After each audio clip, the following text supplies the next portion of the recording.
The US is in shock. An assassination attempt on Putin is being prepared in Alaska. Putin has cancelled his visit. A body double will be sent in his place. Snipers are already in position. The streets of Anchorage are blocked off. The US Secret Service is renting houses near the route.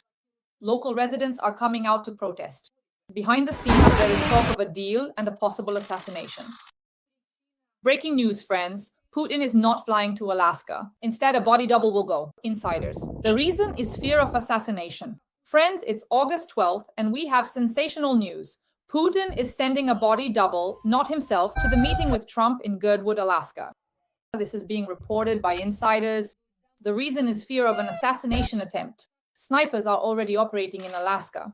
The US Secret Service is blocking streets and renting houses in Anchorage. Local residents are openly stating that they are not happy about the visit of the Russian dictator. Behind the scenes, there is talk that this is exactly where an attempt could be made to eliminate Putin. Friends, according to American media, the meeting between Putin and Trump may take place at the luxurious Alyeska resort in Girdwood. It is already impossible to book a room for August 14th and 15th. The US Secret Service rented a 6-bedroom house in Anchorage a day before the visit. Realtor Larry Dillsborough said that he personally spoke with agents who were looking for housing with strict security requirements. Many people in Alaska are opposed to the visit of terrorist number one, Putin. Protests, threats, snipers, all of this is already a reality.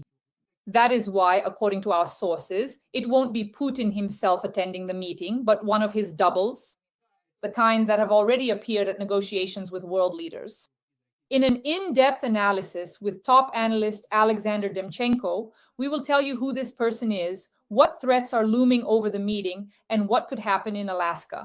Can you imagine, Dasha, they meet and can't come to an agreement? Then Trump arrests Putin. He just pulls out handcuffs from his pocket and says, well, fine, you don't want to agree. That's it, you're on US territory. You've left the Russian Federation and no one is coming here. Your army won't make a move. That's it, we're arresting you. Can you imagine? They arrest him and send him to Alcatraz.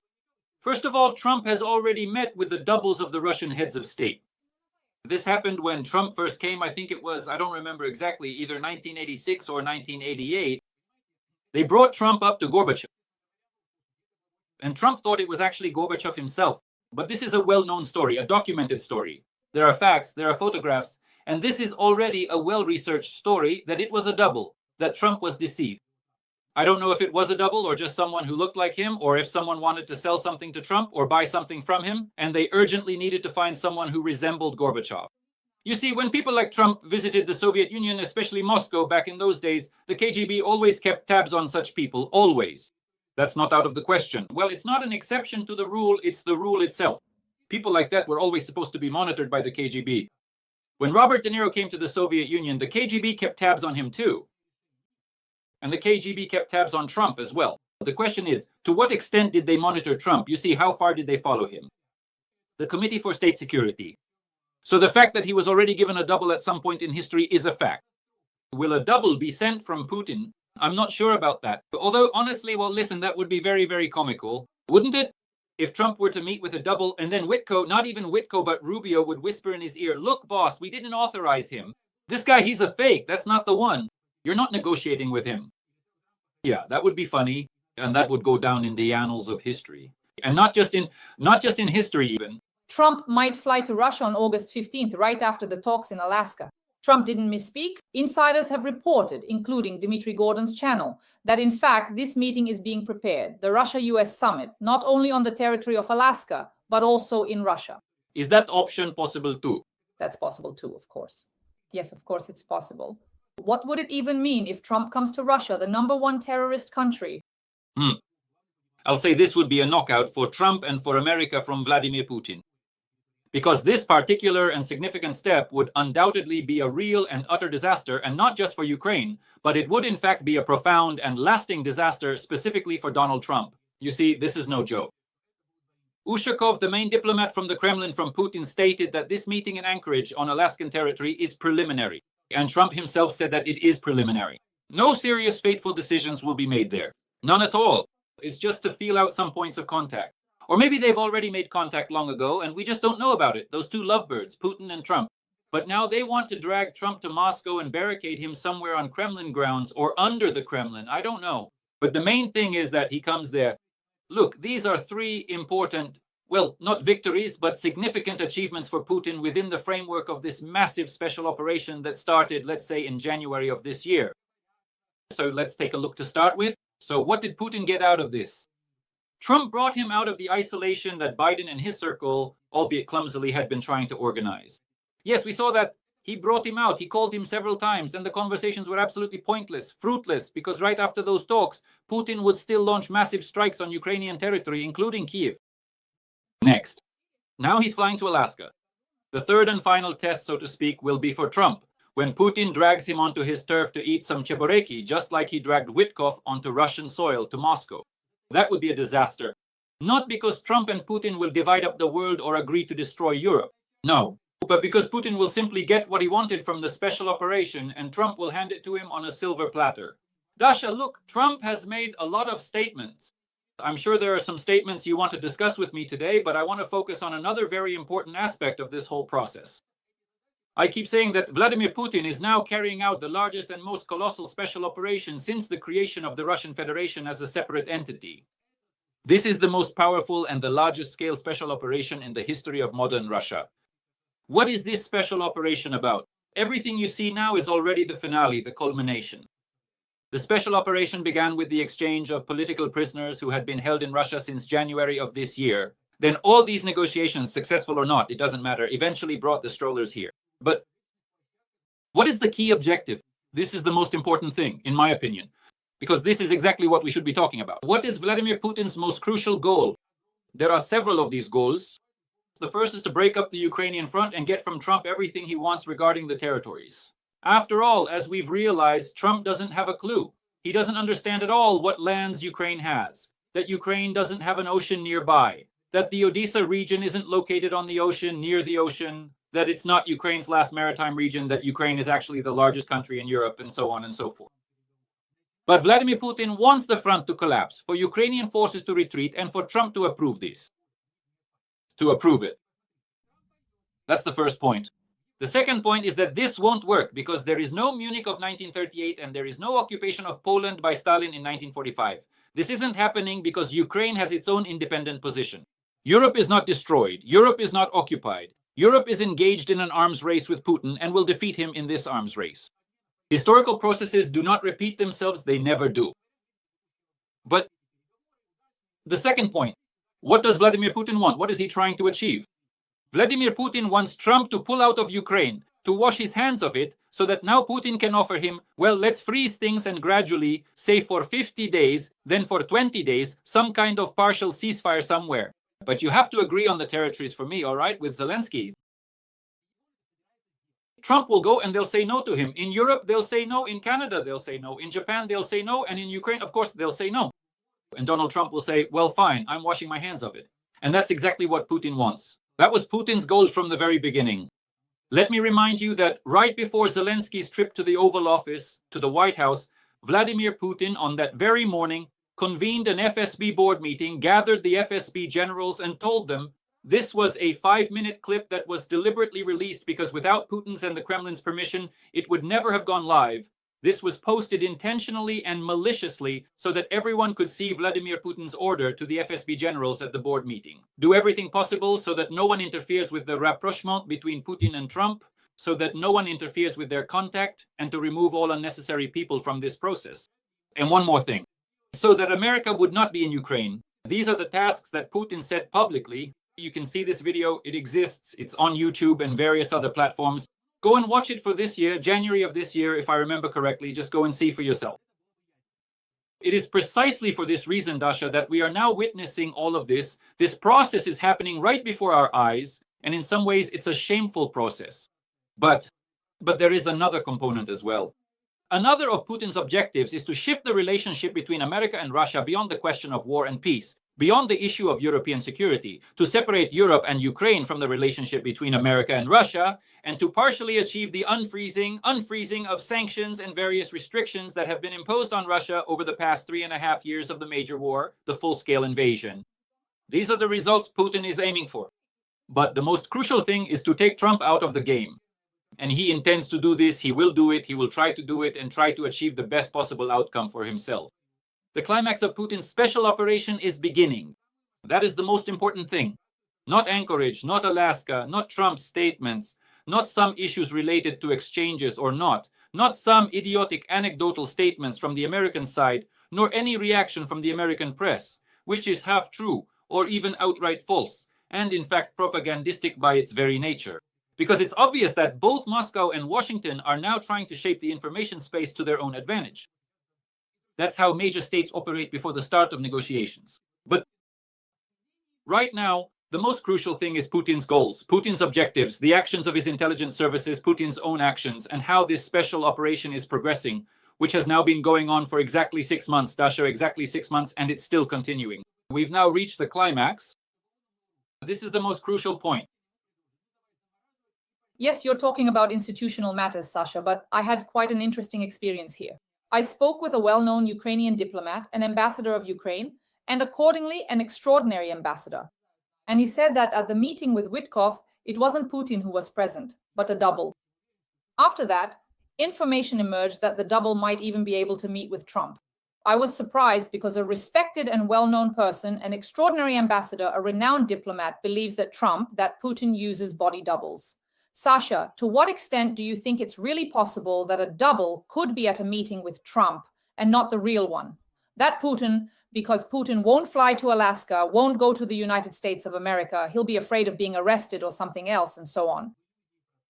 Well, maybe that ambassador saw Putin's double, I don't know. But you see, Dasha, look, let me tell you this. Maybe he looked out from the fridge, but here's what I'll tell you. Even without the double and even without Medvedev. Now, if Putin were to take Medvedev with him to Alaska, that would be a nuclear story. I don't know, then we would have heard a scandal live on air. Probably Trump would have sent both Putin and Medvedev off with a few choice words in the direction of the Russian warship. There would have been a huge commotion. It would have been a scandal. They'd be smashing dishes there, getting into fistfights. I don't know what would have happened, but that would have been a provocation. But Putin won't do that.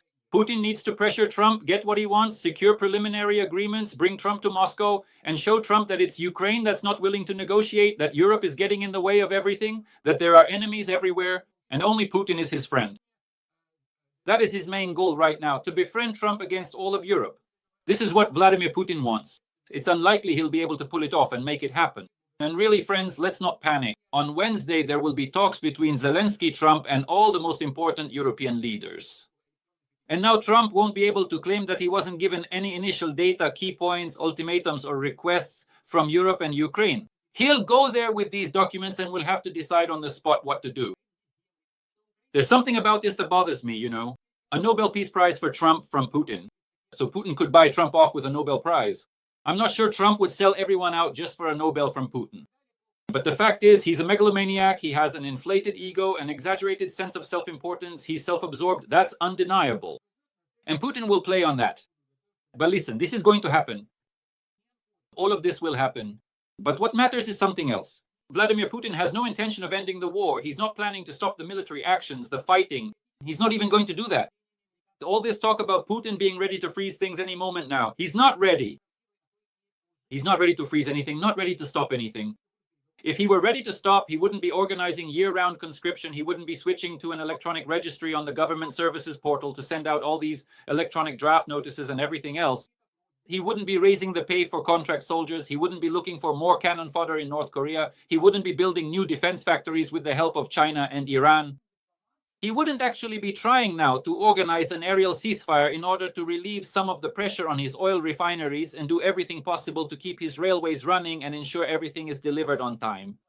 He wouldn't be organizing Russian, Belarusian Zapad 2025 exercises on Belarusian territory and so on and so forth. He wouldn't be conducting nuclear exercises right now on Novaya Zemlya, testing his Burevestnik, that ridiculous missile of his, you see?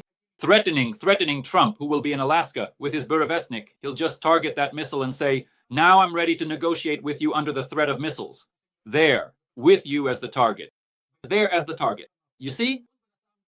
None of this would be happening, but it is. So there won't be any kind of cessation of anything. We're living under the illusion of a process, but the real process is happening and will continue to happen behind the scenes. And I'm more than sure that Putin will be bringing Trump plenty of goodies that have nothing to do with Ukraine at all. Sasha, so what is the whole world in Ukraine discussing? First topic of discussion. Trump and Putin are freezing in Alaska. They get lost. Bears appear, grizzlies. What kind of bears live in Alaska? The specialists know that, of course. Next, snipers, gunfire. Let's consider a few scenarios. Could something happen in Alaska during the meeting? We have already learned that the meeting between Putin and Trump may take place at the Alyeska Resort Hotel in the resort town of Girdwood. This has been reported by American media. The reservation is for August 14th and 15th. It won't be possible to make a reservation. Room rates on other days are over $1,000. And in Alaska, the U.S. Secret Service, responsible for the president's security, rented a 6-room house in Anchorage ahead of the Trump-Putin meeting, reports the New York Times. Realtor Larry Disbrow said that yesterday agents from the service contacted him with a request to rent a house that had to meet the requirements they described. What could happen? What does the whole world dream about? Snipers, gunfire, and so on. Are you expecting any extraordinary... Just imagine, Dasha, they meet, can't come to an agreement, and then Trump arrests Putin.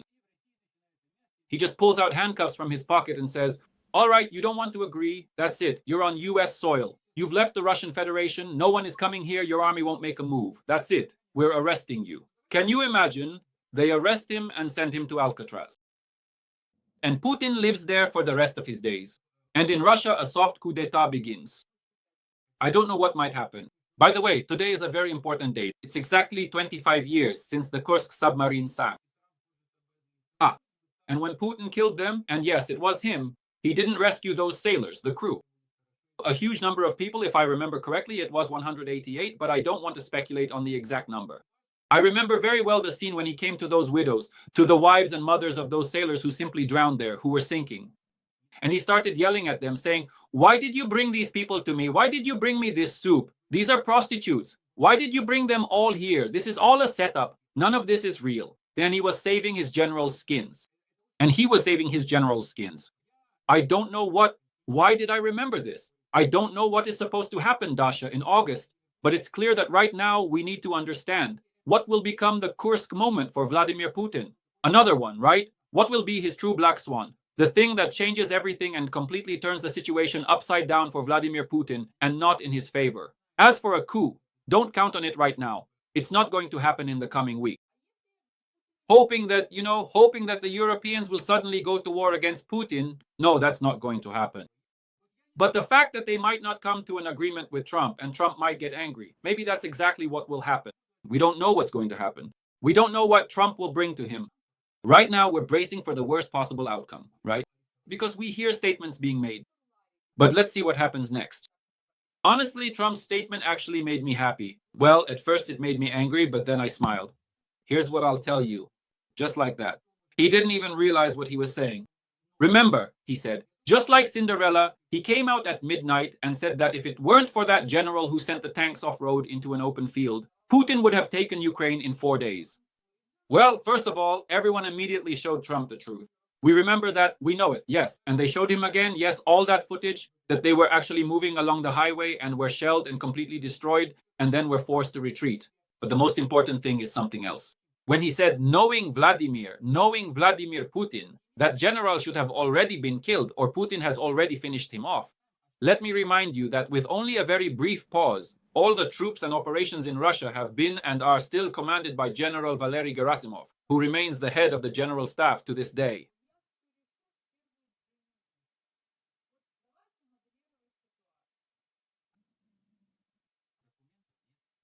Did I understand Donald Trump correctly, that Trump called on Putin to kill General Gerasimov or to arrest him or to get rid of him?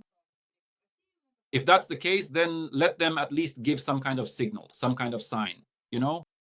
But if this is a request, then of course it's a very bizarre request coming from Trump. But these are jokes, you understand? Although there's absolutely nothing funny about this whole story. I don't know what's going to happen, and nobody knows what's going to happen in Anchorage in Alaska. We don't understand what could happen there.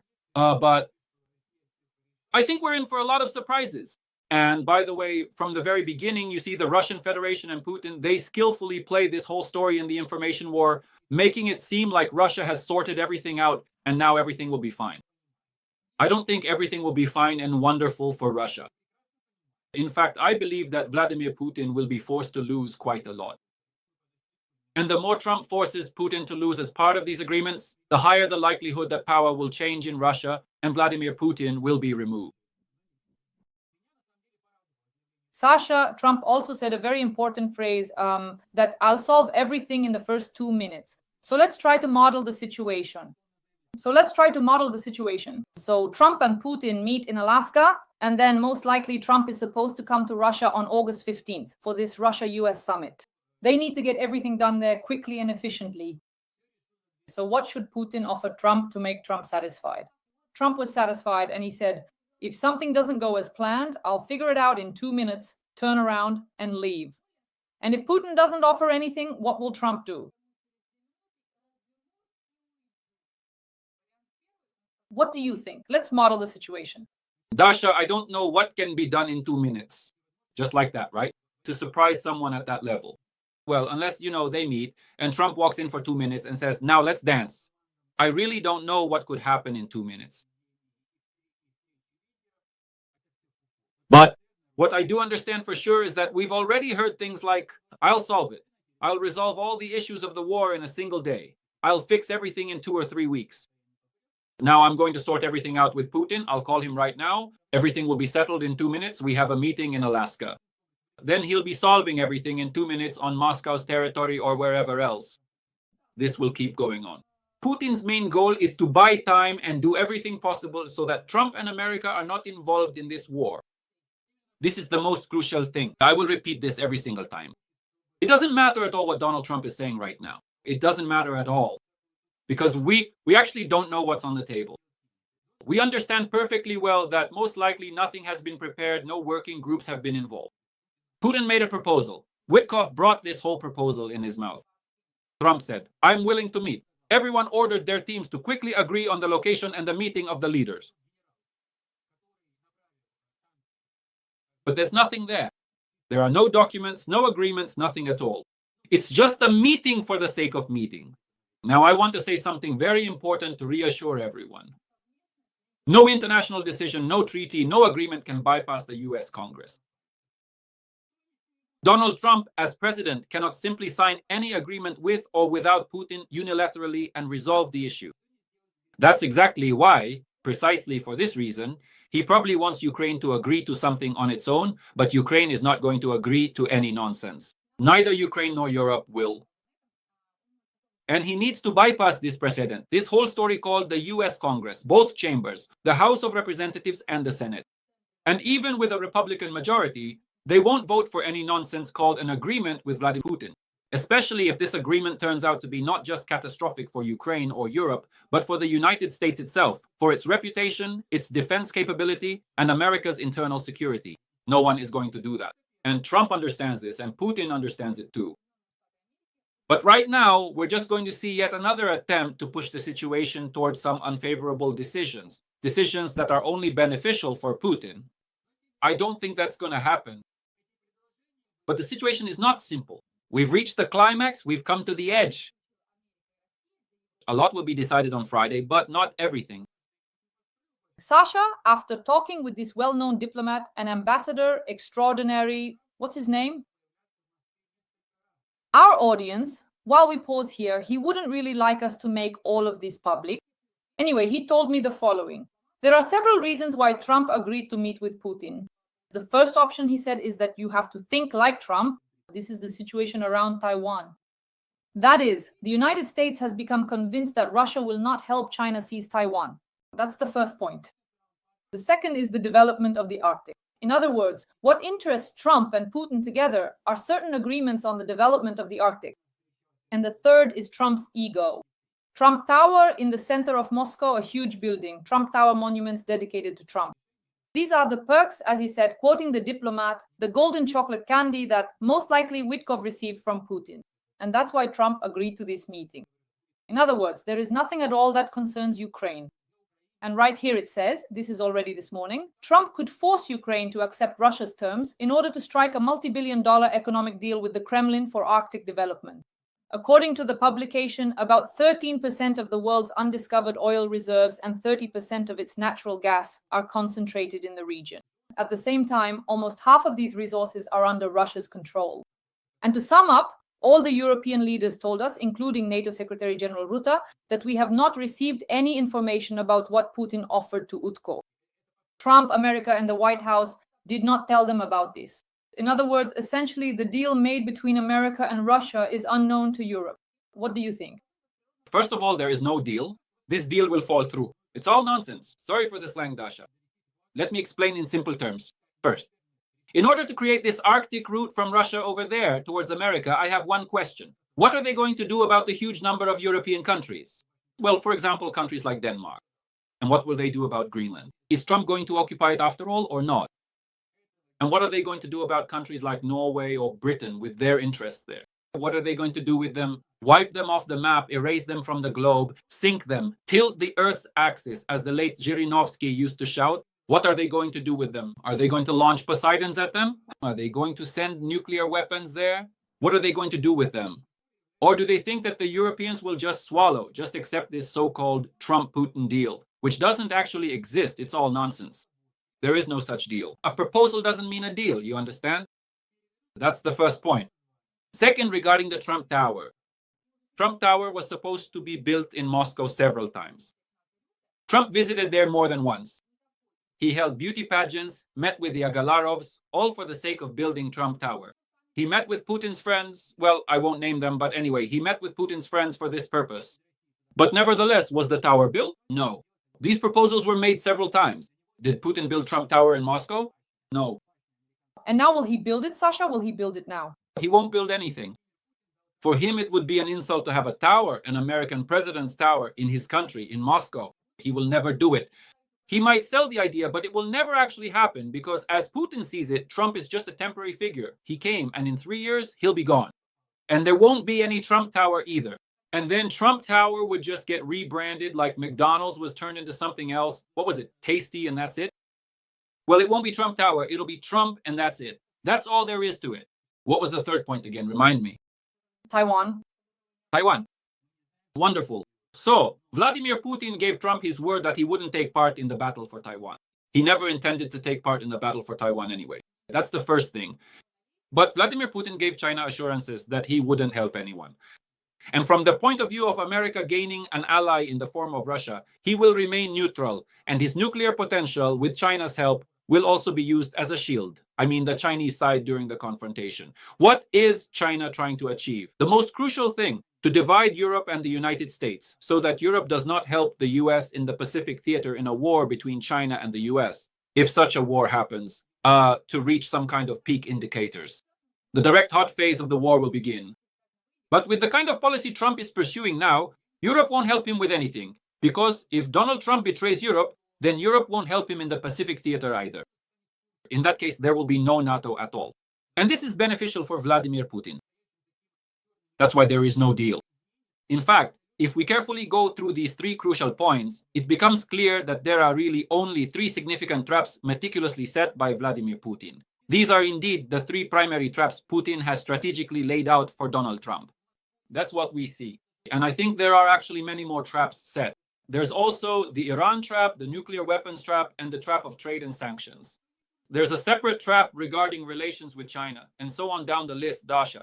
There are a lot of these traps, and unfortunately, Russian intelligence services and Putin set them masterfully, while Donald Trump falls into them just as skillfully. That's the biggest problem. But again, we'll see the outcome soon. This Friday, maybe Saturday. And we'll find out whether Trump got caught or not. Is it a knockout or not? Maybe we'll see Putin crawling and begging in a state of knockdown or knockout. Maybe everything we're thinking is just a wasted effort, all for nothing. We don't know. We'll find out soon. Sasha, of course, next time we'll meet during the summit in Alaska, we'll definitely go. So here's my question. There isn't a summit yet. I'm interested in your prediction, since you're a top analyst. Will there be a Russia-US summit on Russian territory? So will Trump quickly come over to Russia? Will he be there with drums, dancing with drums, singing Katyusha, I don't know, drinking vodka with Putin, dancing in circles together? Kadyrov might show up nearby too. He invited him. By the way, Kadyrov invited Trump to the Kremlin. So I think it won't happen without Kadyrov. Dasha, look, these aren't questions of forecasting anymore. These are questions of fortune telling. We don't know what's going on in Trump's head, but... Right. Does Putin want to lure Trump to Moscow? Yes. Does he need this to formalize his victory? Yes. Will he be allowed to do it? I doubt it. Does Trump have people in his circle and in Congress who will block this? Yes, there are such people. And does Trump want to fly to Moscow? For now, yes. Will he actually go to Moscow, and will he still want to after Alaska? I doubt it. Will Putin ruin everything before any further summits? Yes, he is illogical when it comes to Ukraine and an absolute psychopath if we're talking about the Ukrainian state.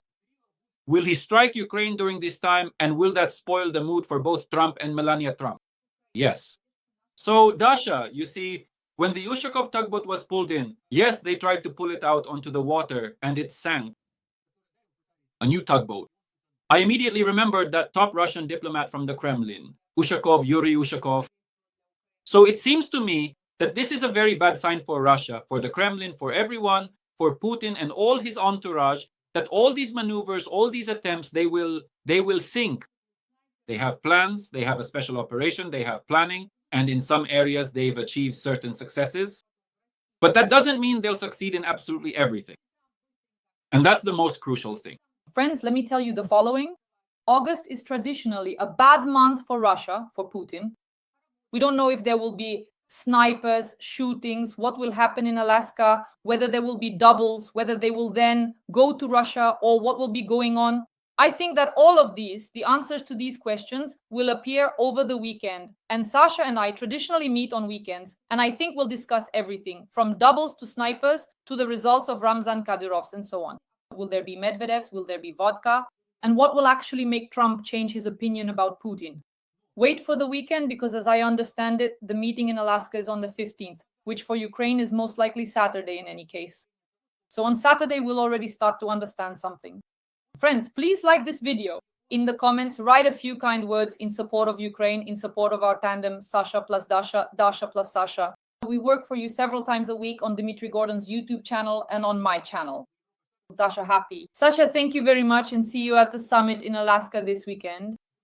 Until next time, bye.